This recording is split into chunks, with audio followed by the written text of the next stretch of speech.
the day that I knew that I needed to go talk to a psychologist was it was about 2 years after my last deployment, a little less than 2 years after my last deployment. But yeah, there's no expiration date on these things. And I had experienced symptoms of post-traumatic stress, and that you talk about operator syndrome and this spectrum of physical and psychological symptoms that I thought that was they were, because you live with them for so long, they just become normal. It's just an everyday thing, and it's like, okay, whatever, this will go away on its own. And that was my idea, that everything would just go away on its own. My reactivity, my hypervigilance, the cyclical highs and lows, just depression, and then feeling really, really active and good, and then just crashing and just going back and forth like that. What made me really understand that I needed to go talk to somebody was after I was at home with one of my daughters. She was, I think, 10 or 11 at the time. It was a 4th of July time frame, and so cliche, the dang neighborhood always goes off with fireworks. So somebody lit some fireworks out. One of my neighbors lit some fireworks outside. It was nighttime.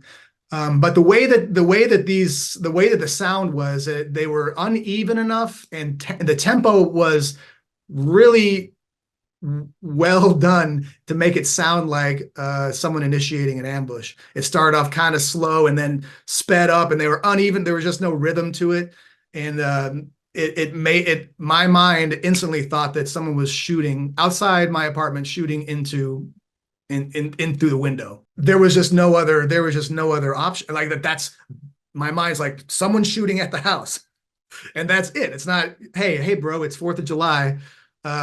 There's going to be people with fireworks in the neighborhood. It wasn't like that. It was, no, this is what this stimulus means.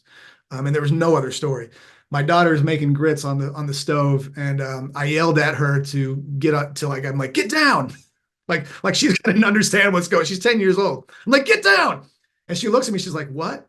And she's just standing there at the stove. And then I got like really stern. I was like, get the F down. I'm like at the top of my voice yelling at her, run upstairs, get my gun, come back down. And I'm, peeking out the window, with the curtains.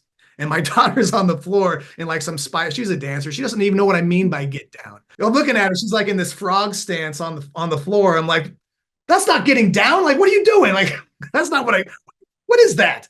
I don't have time for this. I got to deal with this threat. And that's when it clicked. It's like, oh shit. Okay. This is what this is. This is 100% like, I need to go talk to somebody, because this isn't really normal. You're scaring your 10-year-old, 11-year-old kid making grits on the stove because fireworks are going off. But and there were a lot of other things like that, that happened, like instances that where clearly my central nervous system was programmed in a certain way over time to respond in a certain context. And now that the context had changed, I was inflexible with the change and unaware of the change of context. Kids snapping towels at the gym at each other at the pool set me off one time. And I couldn't even move. My hands were shaking, my feet were shaking. I couldn't get dressed. I can't tell these kids to stop with the towels because I don't even have clothes on. What's that gonna look like? There's no good option here, because my body is saying, fight, go yell at these kids, make this stop, because the context is all wrong. I don't have a gun. I don't have armor. I don't have anything. Yet the stimulus is telling me that this is happening, because my brain and my body don't know the difference between the snap of a towel and an incoming round. So that's when I realized that I need to go talk to somebody and figure this thing out. There's no expiration date on it. This stuff just doesn't go away on its own. Patterns must be reorganized.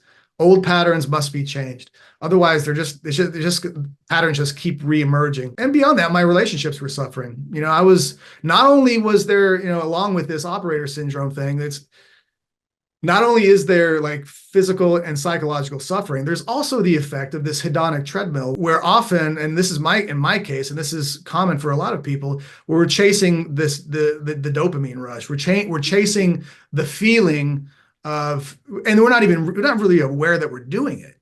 There's something that made me feel so good and alive, and nothing will ever feel like that, ever. It's just, nothing's going to feel like that. And at the time, understanding, like just below conscious level of thought, was feel like this again. Once you felt like this, once you went to work and you felt like this, and now you don't feel like this, so do something that makes you feel like that again. And the way that manifested for me was through just trying to work out really hard in the gym, dangerous behaviors like just walking around. Like I would go on trips and walk around unsavory neighborhoods at night. I wouldn't even know why I was doing it, but I would do it just because it made me feel, that feeling of danger again, that feeling of being at night in an unknown place that, someone might fight you. Mm-hmm. Not that I was looking for a fight, but I was in a sense, like people look for fights. People look for ways to feel like they did before,